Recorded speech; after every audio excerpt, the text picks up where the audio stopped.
Hello दोस्तों, मैं हूं रोहित राय और आप देख रहे हैं आपका अपना YouTube channel geography target by Rohit Rai. तो मित्रों, आज अधिगम के सिद्धांत का दूसरा पार्ट है और पहला पार्ट मैंने डाल दिया है और दूसरा पार्ट आज आपके सामने। अगर आपने नहीं देखा है तो आप प्लेलिस्ट में जाकर देख सकते हैं। सारी थ्योरेटिकल क्लास है, पावलो को मैं पढ़ा रहा हूं। उससे पहले बता दें कि कुछ मित्र कह रहे हैं कि वीडियो दिखाई नहीं दे रहा है, तो आप जब भी वीडियो चालू करेंगे तो ऐसे वीडियो आपका चालू होता है, यहाँ 3 डॉट्स बने रहते हैं। डॉट पे क्लिक करेंगे तो आपको खुल के आएगा पिक्चर क्वालिटी, प्लेबैक स्पीड। तो उसी पिक्चर क्वालिटी को आप 480 पे कर देंगे तो आपका वीडियो बिल्कुल क्लीन चलेगा।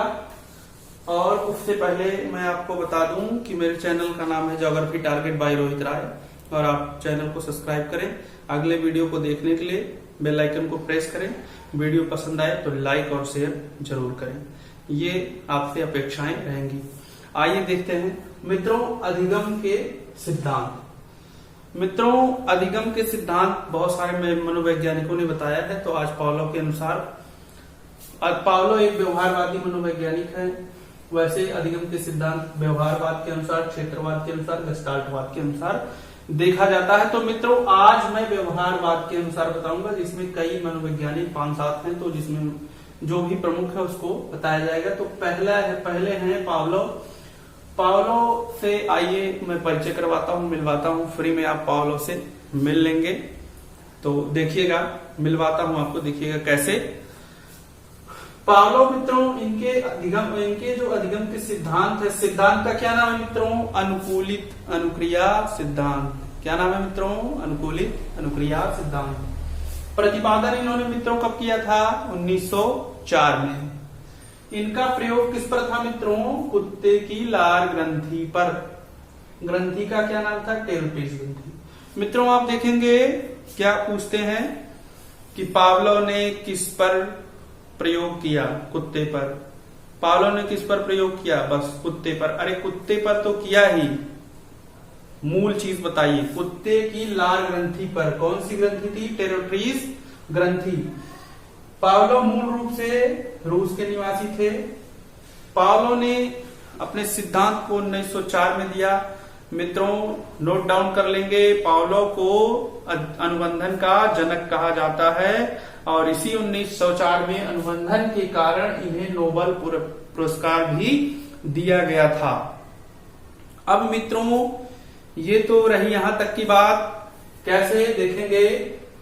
पावलो सिद्धांत का नाम अनुकूलित अनुक्रिया सिद्धांत।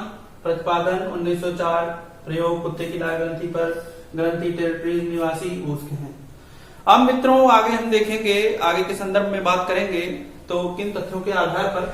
सबसे पहले हम देखेंगे मित्रों इस सिद्धांत के उपनामों की बात करेंगे हम। तो आप ध्यान देंगे मित्रों, उपनामों में अनुबंधन सिद्धांत, दूसरा CR थ्योरी, अधिगम का प्राचीन सिद्धांत, क्लासिकल सिद्धांत, चिर सम्मत सिद्धांत, शास्त्रीय अनुबंधन सिद्धांत और परंपरागत सिद्धांत। ये मित्रों इसी अनुकूलित अनुक्रिया सिद्धांत के उपनाम है जो आपसे एग्जाम में पूछा जाता है और आप पूछ लेगा ये सिद्धांत है, 4 मनोवैज्ञानिक दे देगा और आप एक ही सिद्धांत के इतने ही उपनाम होने के नाते आप गलत कर देते हैं। तो आप इन उपनामों को नोट डाउन कर लें। सीटेट के एग्जाम को देखते हुए वीडियो बनाया जा रहा है, तो सीटेट के एग्जाम से पहले सारे के सारे वीडियो आपको अपलोड मिलेंगे, प्लेलिस्ट में जाकर देखिएगा। अब मित्रों कहां तक बात हो गई? पावलो, अनुकूलित अनुक्रिया, प्रतिपादन 1904, प्रयोग कुत्ते पर, ग्रंथि टेरिटरीज निवासी रूस के। उपनामों की बात हो गई। अनुबंधन सिद्धांत, CR थ्योरी, अनुबंधन का प्राचीन सिद्धांत, क्लासिकल सिद्धांत, चिर सम्मत सिद्धांत, शास्त्रीय अनुबंधन सिद्धांत, परंपरागत सिद्धांत। तो अब मित्रों आगे के संदर्भ में आप देखेंगे ये अनुकूलित अनुक्रिया से आशय। अनुकूलित अनुक्रिया से आशय देखिएगा पावलो ने कैसे बताया है, मैं आपके सामने रखता हूं कैसे। तो मित्रों सारी बातें आपके लिए हैं और सारे सिद्धांत आपके लिए हैं और सारी चीजों को आपकी दैनिक जिंदगी से जोड़ के बताऊंगा। सारे सिस्टम आराम से होंगे। अनुकूलित अनुक्रिया से आशय। तो क्या कहा पावलो ने कि जो क्रिया पूर्व में भोजन के साथ हो रही हो, जब वही क्रिया घंटी के साथ होने लगे तो उसे अनुकूलित अनुक्रिया कहते हैं। कैसे मित्रों, देखिएगा, फिर से रखता हूं कि जो क्रिया पूर्व में भोजन के साथ हो रही हो, जब वही क्रिया घंटी के साथ होने लग जाए तो उसे अनुकूलित अनुक्रिया कहते हैं। तो आइए देखते हैं हम दोस्तों, इसमें हम कुछ उदाहरणों के माध्यम से देखते हैं। पावलो ने मित्रों इस अनुकूलित अनुक्रिया या अनुबंधन सिद्धांत को कैसे आपके सामने रखा। देखिए कैसे। पावलो ने एक कुत्ता लिया। क्या लिया मित्रों? कुत्ता। मित्रों, चित्रकारी पर मजा लेने की कोई जरूरत नहीं है, जरूरत है तो हमें समझने की। अब मित्रों, कुत्ते के सामने पावलो ने क्या रख दिया? भोजन। अब भोजन देखते ही क्या होगा मित्रों? कुत्ते के मुंह में आ जाएगी लार। अब चूंकि भोजन क्या है कुत्ते के लिए मित्रों? भोजन कुत्ते के लिए उद्दीपक है। और भोजन कैसा उद्दीपक है मित्रों? तो भोजन स्वाभाविक उद्दीपक है। अब मित्रों, स्वाभाविक उद्दीपक कैसे है? जो चीज हमें प्रकृति से मिली है वो स्वाभाविक उद्दीपक है, और जो चीजें हमने जनरेट की हैं वो कृत्रिम उद्दीपक होगा। तो ध्यान से देखिएगा, आगे के संदर्भ में कैसे बताता हूं, सारी चीजें समझ में आएंगी। सारे तथ्यों को विशेष ध्यान में रखिएगा। भोजन कहां से मिलती है? प्रकृति से। तो भोजन एक स्वाभाविक उद्दीपक है, कुत्ते के लिए स्वाभाविक उद्दीपक है। तो कुत्ता भोजन देखते ही लार गिराता है, तो लार गिराने की प्रक्रिया भी क्या है? स्वाभाविक क्रिया है। अब स्वाभाविक उद्दीपक को देख करके स्वाभाविक क्रिया होगी, और अस्वाभाविक उद्दीपक को देख करके आगे के संदर्भ में अस्वाभाविक उद्दीपक को भी बताया जाएगा। स्वाभाविक उद्दीपक को देख करके कुत्ता अस्वाभाविक क्रिया ही करेगा। तो जैसे ही पावलो ने कुत्ते के सामने भोजन रखा, कुत्ते ने लार गिराना शुरू किया। लार गिराना कुत्ते की स्वाभाविक क्रिया है, जैसा कि आप जानते हैं। कुत्ता क्या दोस्तों, आप मनुष्य को भी देखिए, मानव को भी देखिए। आप कोई भी नाम लीजिए, जैसे इमली, आ गया मुंह में पानी। तो बस इसी तरह से यही क्रिया बार बार दोहराई गई, तो क्या हो गया? भोजन दिया गया कुत्ते को, कुत्ते ने क्या किया? लार गिराई। ओके मित्रों, कैसे? भोजन लार, यही पुनरावृत्ति बार बार की गई, बार बार दोहराव किया गया। तो कुत्ते ने क्या किया? लार गिराया। तो भोजन लार। अगले दूसरे दिन क्या किया पावलो ने? ये तो पहले दिन की कहानी हो गई, बहुत बार पुनरावृत्ति हुई, तो भोजन देखते ही कुत्ता लार गिराने लग गया। दूसरे दिन क्या हुआ? भोजन देने से पहले पावलो ने क्या किया मित्रों? घंटी बजाई, और घंटी बजाने के 5 सेकंड के बाद भोजन दे दिया। फिर भी कुत्ते ने क्या किया? कुत्ते ने गिराई लार। फिर मित्रों यही क्रिया बार बार दोहराई गई, घंटी भोजन लार, घंटी भोजन लार, घंटी भोजन लार, घंटी भोजन लार, घंटी भोजन लार। अब मित्रों कुत्ता घंटी बजते ही लार गिराना शुरू कर देता था। इसका मतलब कि जो क्रिया पूर्व में भोजन के साथ हो रही थी, यानी कि कुत्ता सबसे पहले भोजन को देख करके लार गिराना शुरू कर देता था, अब कुत्ता घंटी बजते ही लार गिराना शुरू कर देता है, क्योंकि उसे पता है कि अब मुझे भोजन मिलेगा। यानी कि कुत्ते ने इस घंटी के साथ अनुबंधन कर लिया। ठीक है मित्रों, जो अनुबंधन इसका भोजन के साथ था वही अनुबंधन कुत्ते का घंटी के साथ हो गया।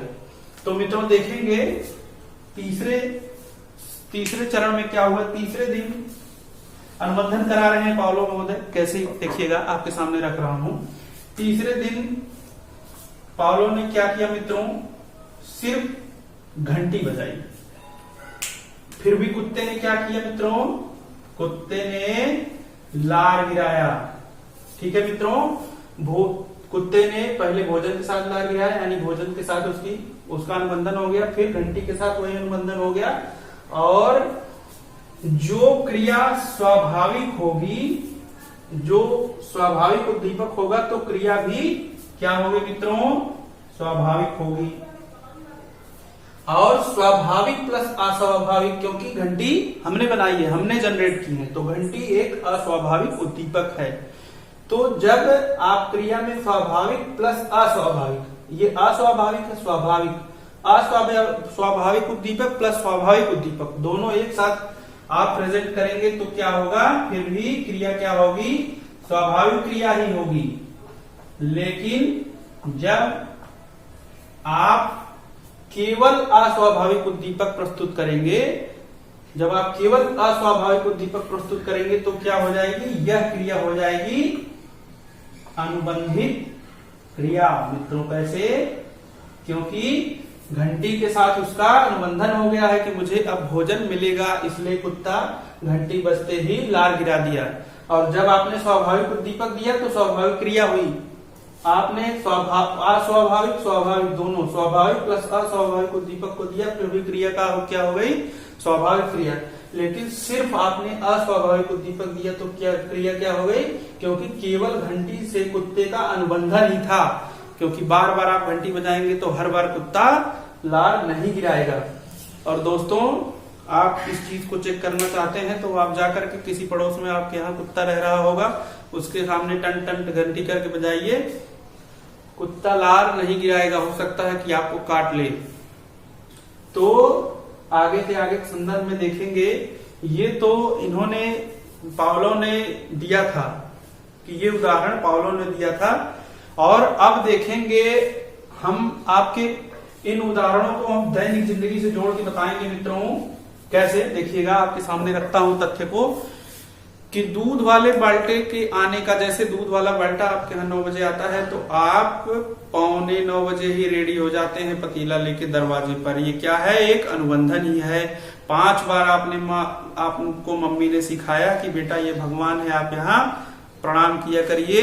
तो जब आप जानने लगेंगे, आपका अनुबंधन उस मंदिर से हो जाएगा, तो आप मंदिर पर पहुंचने से पहले जब बड़े हो जाएंगे तो स्वयं ही सर झुकाकर भगवान को प्रणाम करके जाएंगे। तो ये मित्रों है अनुबंधन।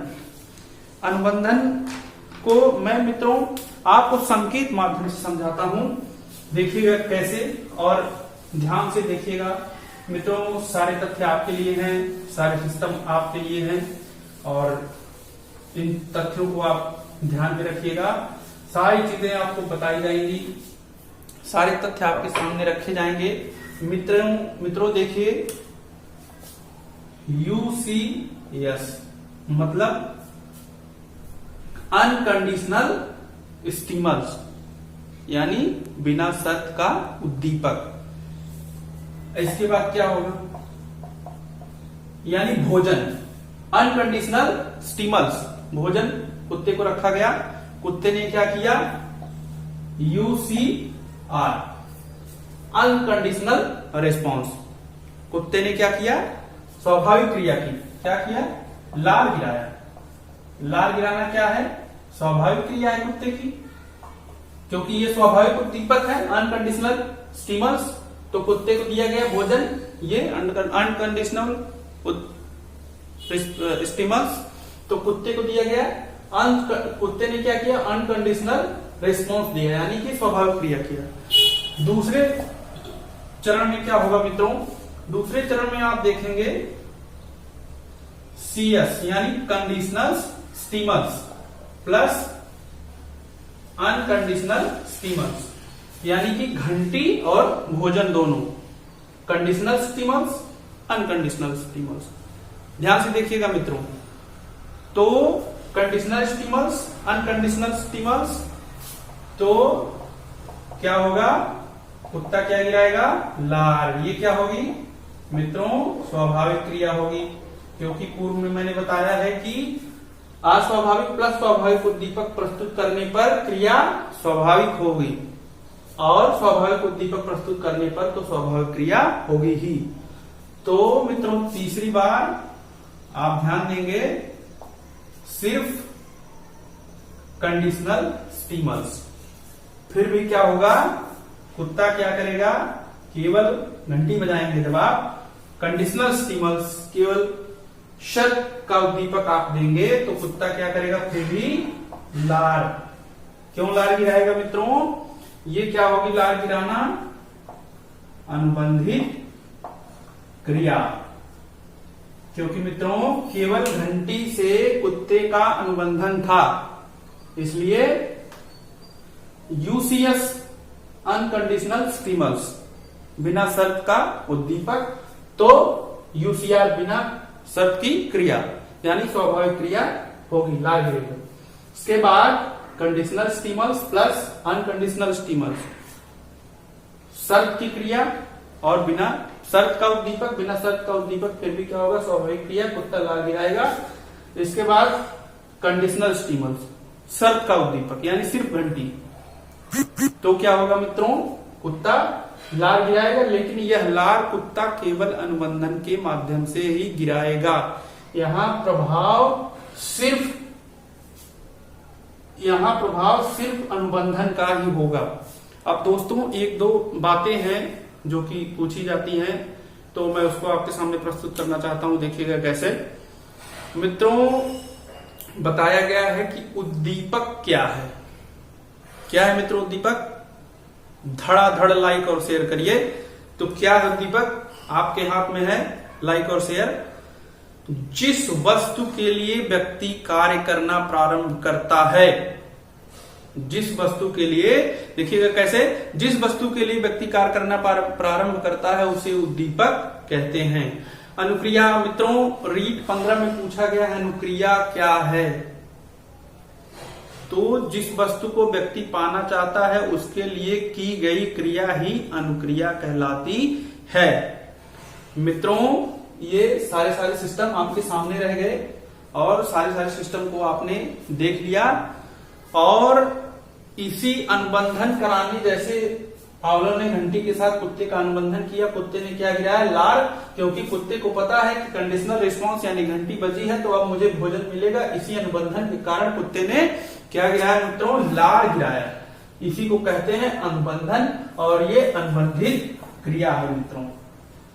और इस अनुबंधित क्रिया को आप मेरे शब्दों में देखेंगे कि देखिएगा कैसे, कि पहले आप बाजार जाते थे मम्मी के साथ, अब आप बड़े हो गए हैं, अब आप बाजार जाते हैं अपने मित्रों के साथ। तो दोस्तों काम वही हो रहा है, काम क्या हो रहा है, वही हो रहा है, सिर्फ उद्दीपक बदल गया है। यानी कि पहले आप बाजार जाते थे मम्मी के साथ, अब आप बाजार जा रहे हैं मित्रों के साथ। उसी प्रकार से कुत्ते ने सबसे पहले क्या किया, घंटी के साथ अनुबंधन किया, सबसे पहले भोजन के साथ अनुबंधन किया, लार गिराया, और वही अनुबंधन कुत्ते ने क्या किया, इस घंटी के साथ किया, फिर भोजन के साथ, फिर भी लार गिराया, और कुत्ते ने वही अनुबंधन घंटी के साथ कर लिया। यानी कि काम वही हो रहा है, कुत्ता लार गिरा रहा है, बस स्टिमुलस यानी उद्दीपक बदल गया है। तो दोस्तों आशा करता हूं कि आपको वीडियो अवश्य ही पसंद आया होगा, और पसंद आया हो तो वीडियो को लाइक करें, शेयर करें, और अगले वीडियो को देखने के लिए चैनल को सब्सक्राइब करें। मित्रों यही आपसे अपेक्षाएं रहेंगी, और अगर आपको वीडियो पसंद आया हो तो कमेंट बॉक्स में आप जरूर बताएं कि अगला वीडियो बनाया जाए या नहीं बनाया जाए। मित्रों कुछ ज्योग्राफी के भी वीडियो हैं, जैसे आपके व्यूज होंगे, जैसे आपकी इच्छा होगी वैसे बनाया जाएगा। धन्यवाद मित्रों, मैं हूं रोहित राय।